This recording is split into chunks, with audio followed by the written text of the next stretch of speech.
Story Chat with John Fornoff, the art and passion of storytelling. Here's your host, Brian Bullabush. Hello, everyone. Welcome to Story Chat, our little corner of the internet where we hope to teach and inspire about the art and passion of storytelling. How you doing, John? I'm doing great. Super. Doing great. I got a new blue shirt. You like my blue shirt? It looks like my other blue shirt, but it's yeah. They're starting to blend all together, although there are different shades and the background's looking awfully blurry. Yeah. So you brought someone on. We have another special guest. Why are we talking blue shirts? I've got Kimberly with me.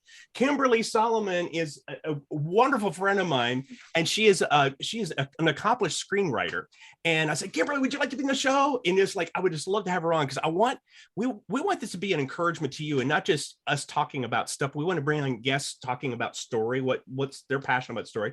Kimberly Jade Soliman is a screenwriter living here in LA. And she's been living here for the last 7 years. And she specializes in faith-based films, but faith-based with some grit to it. I like that, with some grit. And she was a co-writer on the sci-fi feature Tinker, starring Christian Kane and Clayne Crawford, which was on Netflix 2019. She is currently writing a gritty faith-based short film. That's her favorite genre. And she's from Birmingham, has a degree in theater from UAB. And she was a stage manager in New York City, worked at Carnegie Hall, Madison Square Garden, and Lincoln Center. Wow, I didn't know this. I'm reading all something like, Kimberly, really? This is awesome.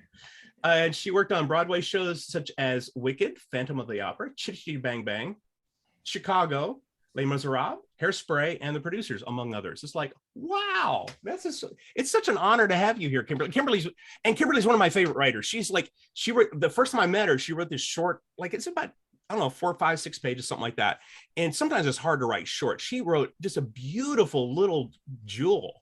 And it's like, wow, she's good. And Kimberly, it is wonderful to have you here. Thanks for coming on. Well, thank you for having me. I'm happy to be here. And you always encourage me. So I'm happy to feed off of that and help encourage other people as well. So oh, good. Yeah, we do that. That's our primary verb here, Brian, I think, right? We just we like to encourage people. So yeah, so thank you. Thank you for that. Well, Kimberly, we kind of like I was talking earlier, we just kind of we chat about story. That's a story chat. We chat about story. That's what we do. So we have fun. We're passionate about it, and like you are. But tell me what's there's so much I want to ask you. But let's talk about your passion. What's your passion for writing? Why do you enjoy writing so much? What is it about it that just like gets you going? Yeah, it's kind of funny. I've just always been a writer. I used to write poems, not well, but I did win like second place, when I was in like elementary school. I don't know, it was hilarious. Yeah. But then even in middle school, I used to write little plays and scenes, and I would just do that for hours. And I just always loved it. And I used to write musicals, like not well, like none of those things were my genre, but I've just always done that. And it's funny. I try to think back to those days, like even in high school, when I used to do it more for fun, whereas now it's a job and sometimes it feels like a job. And I'm like, actually, I used to just really enjoy writing a scene, like, even though now sometimes it feels like a drag sometimes. So it's funny to think back, but I just loved like the drama of it. I love the pace of the theater, especially, which you can use in screenwriting. And I just love everything about it, going to another world, living another life. It's all there is something you get to go. Yeah, you get to go places, like you write yourself in. Yeah, and you're there and you're in the zone. I'm just funny. Sorry, I remember I would get, I don't know if you've been like this. I used to work at a Christian ministry, and I was in this cubicle, right? And I was like, when you're in the zone, like you're focused. And I had this practical joker. Her name was Kathy Buchanan. She was pretty much like my sister in so many ways. So anyway, she and her friend Lissa would like sneak up next to me, like on either side, right while I'm typing away. And you're in the zone, right? Like you're like you say, you're in this world, right? And I'm like typing away. I'm like really into this story, and they're right there, right by my ears, and they went, wow! And it's like usually put a hole in the ceiling, right? And it's just like good old dent up there. Oh man! Oh, they love to do that. It's like You're So like, anyway. I was at a good part. That's There's something when you're into it. So what about like for writing itself? What do you enjoy I realize sometimes it's a job, you're working at it, but what's the thrill of it for you? What's the thrill when you're writing? Tell me something fun about it that you enjoy. One thing I love is being able to kind of go to the extremes, whereas in daily life, we try to be good people. We don't, do anything too crazy. It's fun to kind of push your brain to think like the worst that people could do. For instance, I don't know, like, not that, I don't know. It's sometimes that's hard for me because I tend to be too nice on my characters and I want them to be nice. But they have to have flaws. They have to do bad things, and the bad guys have to do bad things. So it's a hard balance, but it is fun when you got to put the grit and gritty. It's if you want to do that. Yeah. But that's what I like about the gritty faith-based is, you want it to be a wholesome piece overall, but you deal with the hardships of life. And I use it to help me sort through my own, issues in life. For instance, like I did a Christmas spec that had to do with my disability in my leg. And it's about acceptance of kind of who you are, acceptance of how God made you, how life turns out. And, that's something sometimes I struggle with. So I was trying to explore that in like a fun, like alternate reality situation. So like she gets a wish made from Santa. So her life is completely different, but it's actually worse, but those kinds of things help me, have more acceptance in my life. Like, well, things are supposed to be the way they are supposed to be. That's cool. I found that too when I'm writing it, just like I'm working through an issue or like a struggle I've had or I'm having, and it's actually therapeutic sometimes when you're working through that. Yeah, and it's cool. What we do, we get to share that with others when we work through something. We find a treasure, a nugget, or some kind of key or a truth, and I love that. That's a joy too. Yeah. Definitely. And I think it helps us like go through things and come out on the other side with more of a purpose for the hard things to go through. Yes. Yeah. And that's biblical, right? With the comfort you've been comforted with, you comfort others. There's something about that where you pass on that, whatever you learned, and I come to that. I use this a lot in my writing is treasures of darkness in Isaiah. The treasures in darkness, secrets found in hidden places, which is cool. It sounds like Raiders of the Lost Ark, right? But it says it's like when you go through dark places, you look for that treasure, and it's like, that helps you through that. So dealing with that, I'm looking at I rarely see this. I faith-based dramas, sometimes faith-based comedy, sometimes I never see gritty faith-based. I don't see those are rare. Tell me about the word gritty. I want to get into that adjective. What do you mean by gritty? Yeah, absolutely. You talked a little bit about it, but just tell me more about that. Unpack that a little bit for me. It's something I've been trying to do now for over 5.5 years. And I've been trying to get other producers on board. And I know a lot of people are hesitant because they want to do more of some of the cheesier, wholesome, Christian entertainment, which I love.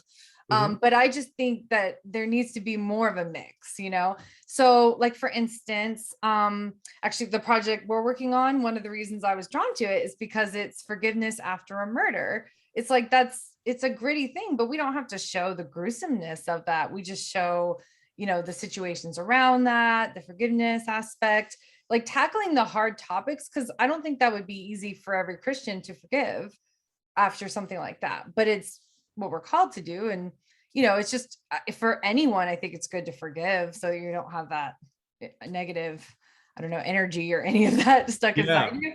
But, so I like tackling those kinds of topics. I wrote one that was forgiveness, like after sexual assault and just all sorts of different things of the hardships of life, but told in a really wholesome way. So like, for instance, I wrote one of my first ones, which wasn't that well done, but I was just trying to figure it out, was about like a drug dealer who just got out of prison, who was like trying to change his life, and he becomes a Christian. It had some cheesiness issues with it, but I like that type of thing, the redemption story, how God can change hearts around, and we don't have to show a lot of drugs to show like a heartfelt, like hard story that someone went through. So that's kind of what I'm really drawn to. And I do think there's more of that happening in Hollywood, which is great. Based on different meetings I've had, people are really interested in that type of material. So I think the world could use it. So That's good. That's good. What would you say to people out there writing? Like sometimes it can be lonely, sometimes it can be hard. What are some obstacles you overcame, and how would that like talk to people that are watching or listening here? What did you have to overcome, and anything you would offer them to encourage them, or whatever obstacle they're facing? What did you have to overcome to get to the where you are now? Because you're winning awards now for your screenplays, and you've got clients coming in, and you're writing, you're a professional screenwriter, which is awesome. A lot of people aspire to that, but you had to overcome a lot to get there. So can you tell us a little bit about that, and just talk to them, and just what did you overcome to get there? Yeah, I think one of the best pieces of advice I ever got was from Jacob Kruger. He teaches out of New York City. Actually, we worked together at Lincoln Center back when I was like 21 years old, long time ago. And years later, now that I started screenwriting, I ended up taking his class, which was amazing. But he taught us, the 7 minutes, 3 times a week is like a goal to shoot for in terms of writing. And what that did was, I was already trying to do that, but it really does help the hurdle of, oh, I need to write 3 hours today, or even an hour, which is what I used to tell myself, which I think can be easier if you're in the habit. But what that did for me is, like, now when I wake up, like, I go to the computer. It's a habit. Like you just do it. You just, and if you don't do it, you want to do it because you're so used to doing it. And I mean, yeah, some days are easier than others. Like today was a great writing day. Some days I'll get to like an hour or 2 hours and I'll be like, I cannot do this any longer today. I don't know. But it is true that if you start with the 7 minutes at a time, like 7 minutes, 3 times a week, you will get more done.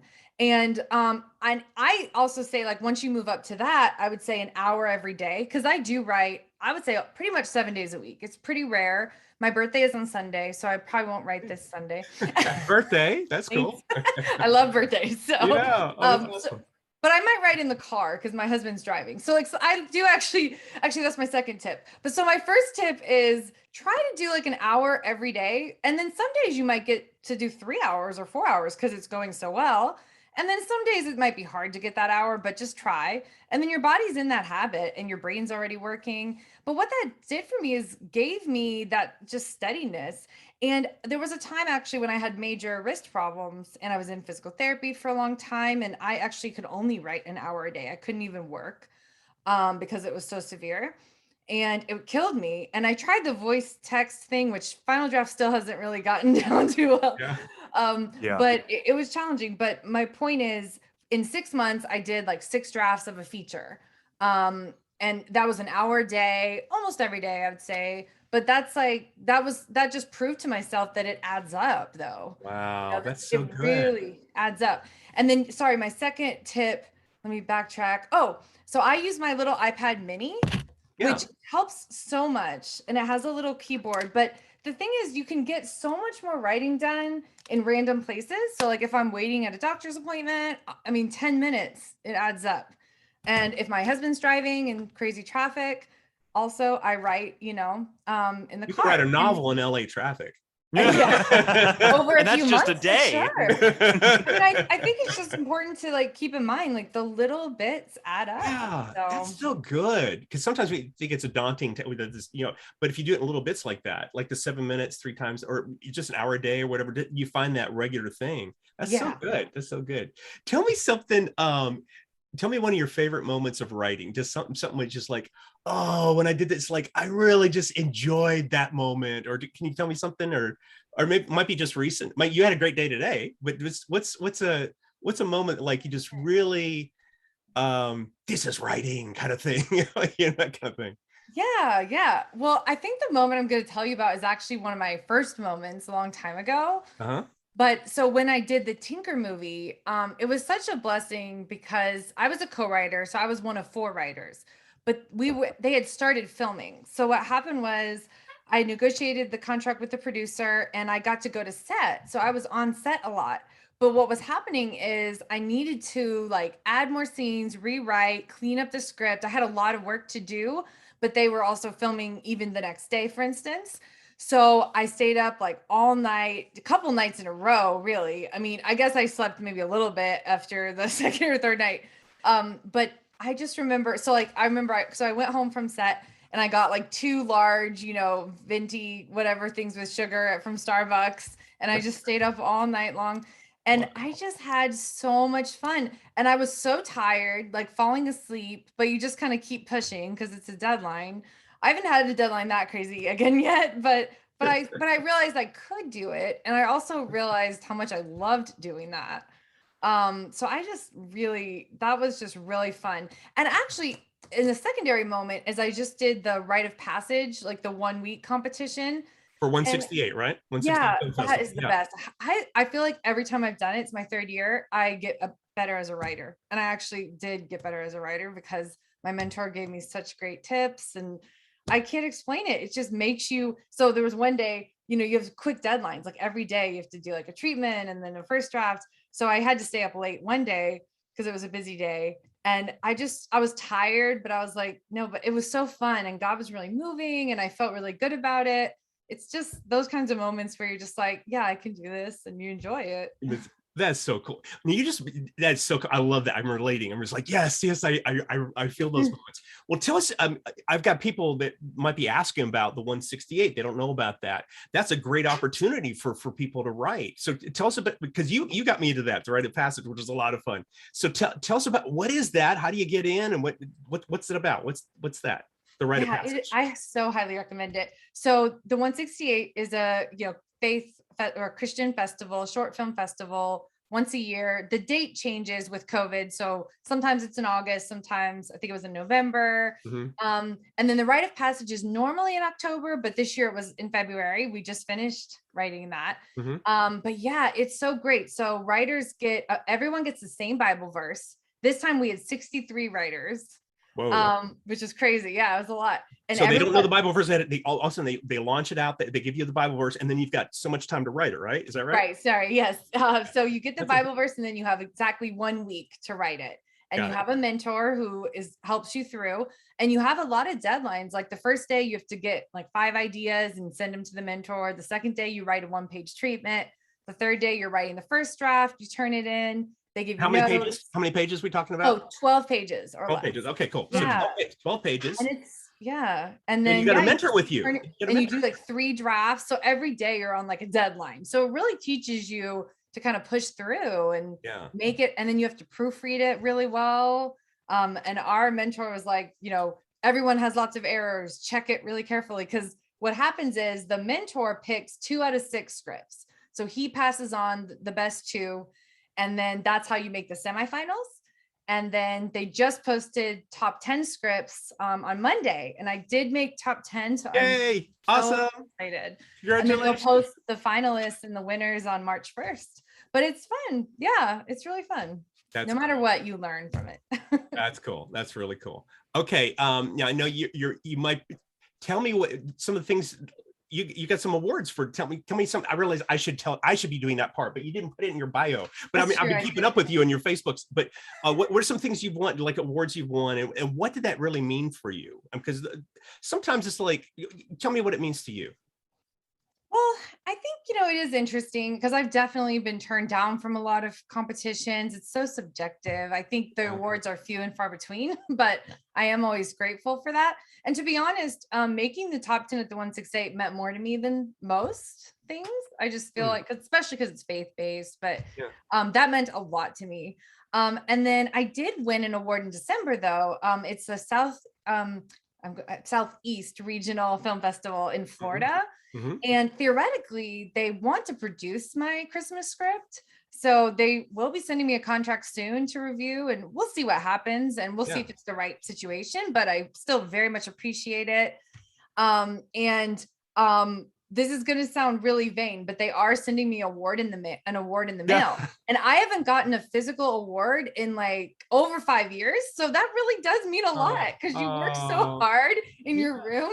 I know it sounds silly. Like, but see, the other thing is I get so many rejections that I can't let that get me down. It's hard. It's a hard balance. It is. The one that I really like as well is Austin Film Festival. And I have been in the second round before twice, but then last October I was really sad because I didn't get in the second round. So it's things like that where you're just like, who knows? You just have to go with it. This is a good, but you are an amazing networker, and you just because you just love people and you connect with them, and you mentioned a couple things there. So and you clued me in on a couple things. The rite of passage. Actually, I didn't see it this year. I would have jumped in. I forgot all about it. So it's okay. I told you about it. Oh, it's okay. It's okay. It's okay. No problem. It's just it's not your fault. You got me into it. So talking to writers out there, what are some things they can jump into? Like you would recommend, like 168. You mentioned that Austin, NRB. What are some things you would recommend about connecting with people? What would you recommend? I could talk for like 3 hours on that, but I'll try to be quick. Okay. Yeah. So when the 168 does they do their online Monday. That's like third Mondays of the month, 168. Yeah. So if you sign up for the 168 Film Festival mailing list, you will get emails about the online networking. Okay. But if people are local to LA, when they start their in-person networking, it is my absolute favorite networking in Los Angeles area. It's that says a lot. Yeah. Oh, yeah, I love it. So I highly recommend it. I can't wait for it to be in person again, hopefully soon. And then yes, Austin Film Festival, it's a good festival for sure. I think it's great to meet other writers. You can meet writers that are better than you. So like I started trading scripts with writers I met there, and I think they helped me get better. Yeah. So that was wonderful. And I've met good friends there too. Of course, like some of my close friends are from there. And then yes, NRB, I'm going in a week, a little over a week. I am so excited. What's NRB? What's NRB? So NRB is National Religious Broadcasting. It's a huge media convention it's bigger than just TV and film, but there's a lot of TV and film there.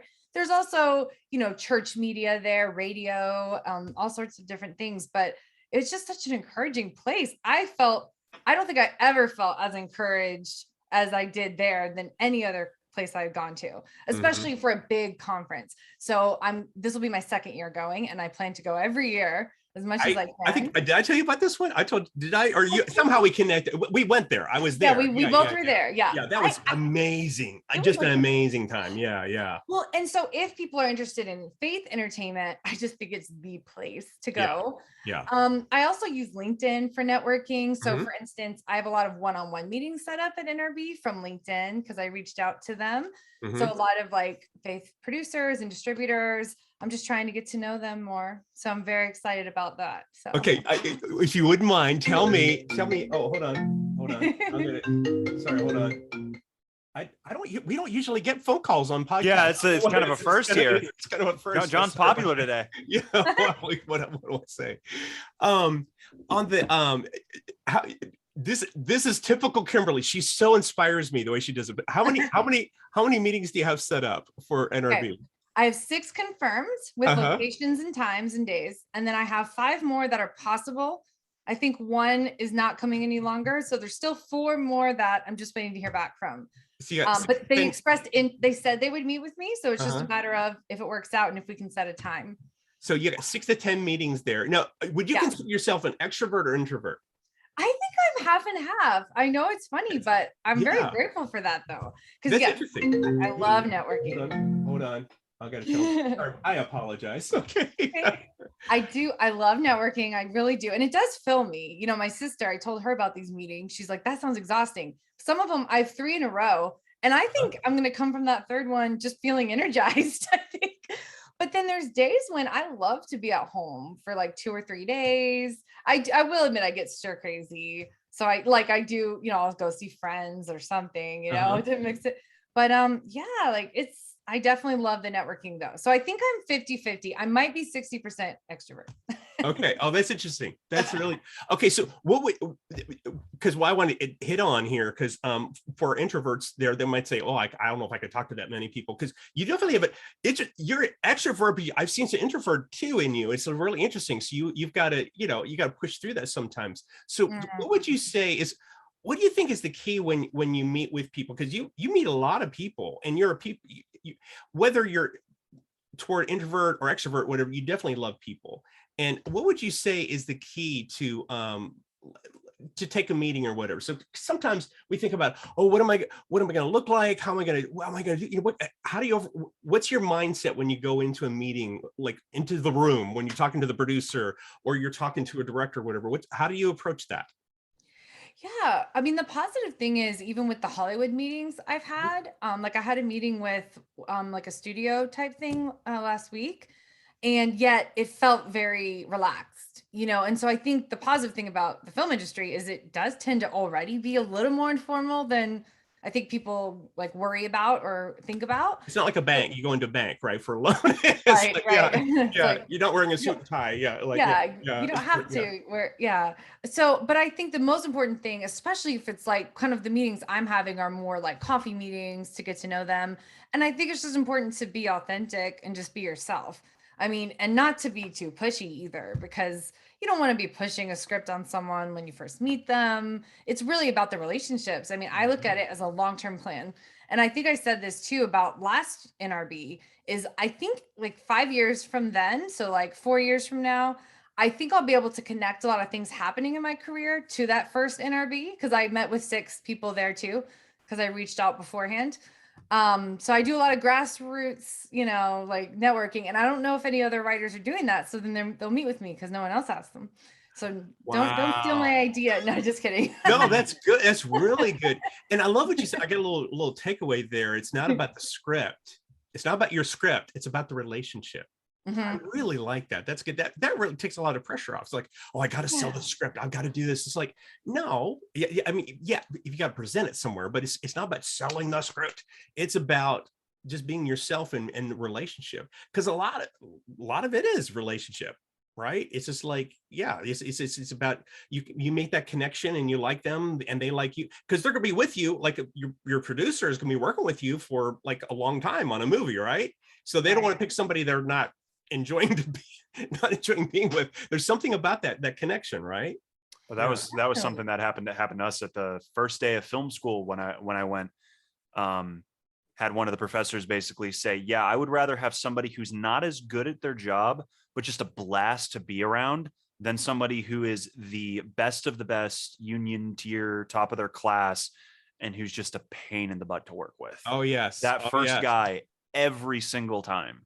Yep. Yep. Yeah. Exactly right. I've seen that. I've seen that on set too. I Yeah. mean, you guys are more have been in that field longer than I, but even in my limited experience, I definitely can see that just Oh yeah, yeah. 100%. It's a lot about relationship, and two. It's interesting. You wouldn't think about LA is this because it's a huge city, but out Kimberly, my impression, it feels like I'm coming here, been here for years, but and becoming here for years. It feels like a really big small town, especially in the industry. Mm. Like people Mm. get to know each other, and it's got that feel to it. It's more. Have you experienced that? It's sort of like people know each other and they like a small town in a way. I Yeah. find yeah. I'm only recently getting to that level where I've done enough networking that I'm finding those connections more in a Yeah. way. But Yeah. but Yeah. yes, I completely agree. It really is a small world. Yeah. And especially with the faith industry, which I love. Like Yeah. I think Yeah. that's amazing.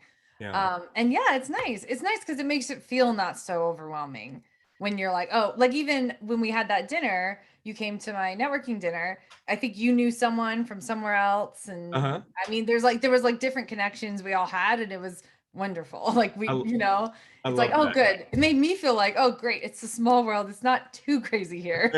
That's good. That's good. Totally. Yeah. And there's great people here for Oh sure. yeah, some amazing people. A couple of things I want to ask you. What about on for faith-based writing, faith-based scripts? What do you think is important for writers out there if they're doing a faith-based script? What do you think is important? There's some obvious things, but what do you think might be something they wouldn't know? Like this is not obvious, but it's like make sure you do this. Is there something you would pass on to people as far as faith-based scripts?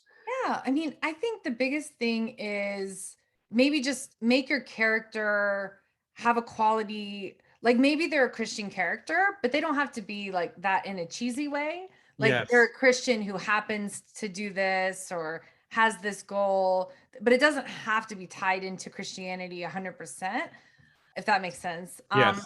And then also, I would try to stay away from some of the cheesy scenes that we've seen a lot. Like pastors speaking. I mean, you can do it. It's just keep it brief and make it have a real purpose though. And yeah, so I think some audiences might not want that as much. Like even me as a Christian watching some of those cheesier films, some of them are better than others for sure. And you could still get moved by them. But if they're too cheesy, you're just like, we've seen it before. So, I mean, just think outside the box and, your Christian can still be a good person, but every Christian struggles with things. So they can still have a flaw. And I think that's Yes, the biggest yes. portion of Christian filmmaking is they have this Christian character, they have this Christian protagonist, but they want this character to be a hero and someone everybody looks up to. But in the Christian world, you shouldn't give a hero flaws, or else people won't look up to them, and so they become this wooden stick of this thing because they're no longer human. They're just there to be an aspiration. We ran into that with Adventures in Odyssey. Writing for, everybody says, most writers will say writing for wit is the hardest. Wit is the core of Adventures in Odyssey there. And interesting, when Phil Lawler first wrote him, and I peeked at the show by, we're just kind of cool, and he has flaws. Wit has flaws, which is cool. But as we went through, Amber was working there toward the last 3/4, something like that. We decided, well, really, he's a role model, so we can't have him. It was almost an unwritten rule, but he had to be almost perfect. It's like, oh, that's not. There's nobody like that except Jesus, It's like and so he's not relatable. But anyway, I want to ask you about this before we close here, Kimberly. What would you say? I want to hear about you've got this amazing ambition in you. You got this fire. Oh yeah, that's what I'm like. What is the fire in you? Why are you so excited about writing? And you're talking about your passion for writing, but you're doing something in the world out there. You're sending something out there to people. What's that fire in you about you? Because you're very ambitious. But it's not just about you, promoting your script. There's something else driving you. What is that? Well, I mean, I think too, like some of my confidence from even moving to Los Angeles was just, I really felt like God was leading me out here to write for him. So I was like, oh, okay, I guess I'll move to California. Like I had no aspirations for California or film. I was a theater girl.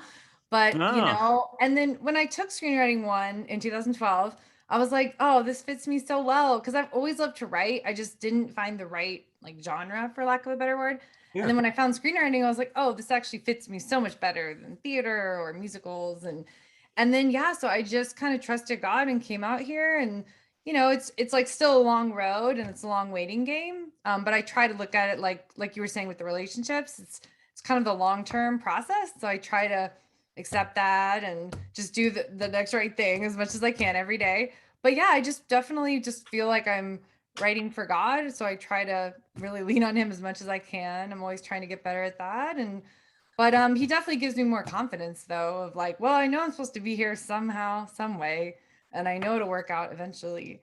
So that's good. What's your dream? What's your dream? What are you going for? What's the big thing? I think my biggest dream would be to be a bigger faith-based like feature writer. So I mean, I would love to have like a theatrical release, and I would love to kind of be the go-to gritty faith-based writer, and maybe eventually to do TV. But I just love the schedule of features because it's so flexible, and you can write all day if you want, or if you have something to do in the morning, you can write in the afternoon. Like I just love that flexibility of it personally.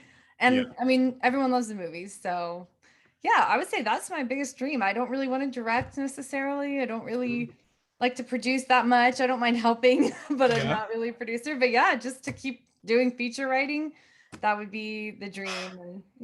That's cool. What would you say to close out? Well, let's say somebody is going through a discouraging part, they're struggling with discouragement as a writer. What would you say to them? Like, because we've all been there, like, maybe last week or last month I was going through a discouragement time or whatever. We go through that. That's it's kind of life hits you like that. Although God's always saying, don't be discouraged, come on, I'm with you, hello, that's my paraphrased version, sorry. But it's like, I'm with you. It's like there's nothing to be discouraged. But tell me, if somebody out there is discouraged with their writing, what would you say to them? Yeah, I mean, because I definitely struggle with that. I think this last year I felt maybe the most discouraged in terms of writing, especially. Some of that had to do with external things like health issues and finances. But I think more than anything, it was just challenging because I was always constantly writing, but I was really struggling with finishing a project, which is really rare for me. So like I started 4 features and I just finished the fourth one essentially February 1st. So it took me essentially all year, which is, the other three, unfortunately, are like half finished somewhere on my computer. But that was challenging because I was like, no, I just want to finish something. Yes. So I think the biggest thing is just to keep going, like keep writing, even if it's like an hour a day, 30 minutes a day, because it does add up for sure. Hopefully I'll be able to go back to those features. Mhm. And I just like to keep getting material, but just to give yourself grace, because it's mostly me like pushing myself. I do have an agent, so I do kind of feel that pressure. I want to get her. She's actually reading that script this week. So I'm hoping it's close to being done, if not done, because it was the bane of my existence. But but just to keep going, because I find like if I'm stuck on a project, like this morning I worked on one specific project, and then this afternoon I worked on a different one. It's really helpful for my brain to kind of do two in a day, and it kind of like resets. It's like if you're really like 2 hours on one and you're just like, I cannot do that one any longer, switch to a new one, and you never know, like your brain kind of restarts. And that's cool. You bounce back and forth. Not everybody can do that. Yeah, that's good. I do think that helps a lot, because I haven't written a feature in 3 months yet, like where if I got maybe the bigger Hollywood jobs, but I've been paid to write features, and I've done 2 in 6 months, which is a lot easier in my opinion than like one, or than like 1 and 3 and 1 and 3. Because of that, like, because you could do like morning on one, another, or one whole day on one, the next day on another. It helps your brain. So I think the thing is just to keep going, keep writing, because I definitely wrote a lot. I just didn't have as many like longer form pieces to show for it. Keep going. That's good. Anything else in closing, just to close out? You've been wonderful to be with. Thank you. Anything else you want to pass on? Yeah. I should have asked you. I should have asked this question. I don't know. I mean, you had great questions. Oh, good. But I do think, networking is a big part of it. Yeah. Like that's how I got this short film job I'm starting now. It was mostly through sort of networking / word of mouth, but it wasn't like a posted writing job, as none of them are. Actually, the two of the features I got paid to write were all from meeting people. One was at the 168 networking. Actually, a producer paid me to write. And then another one was at another networking event in Hollywood. So, I mean, networking is key.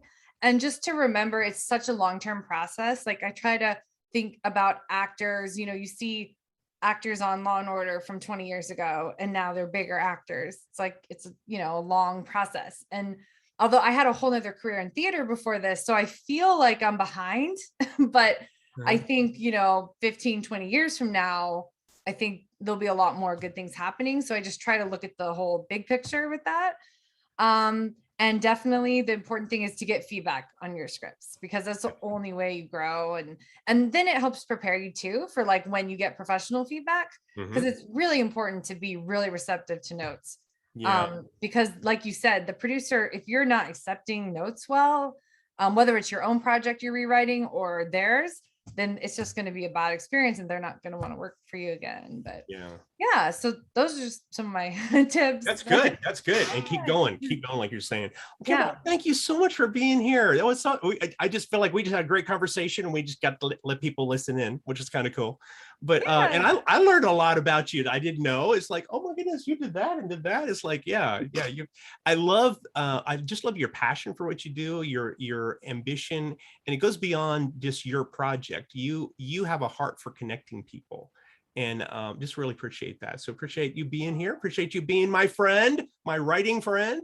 We encourage each other with that, and your husband's been a tremendous encouragement to me as well. But thank you. Thanks for being with us. Thank you for having me. I'm glad that you're my friend also, John. All right. That's awesome. We got to have you back sometime. That'd be awesome. All right. That's great. Thank you.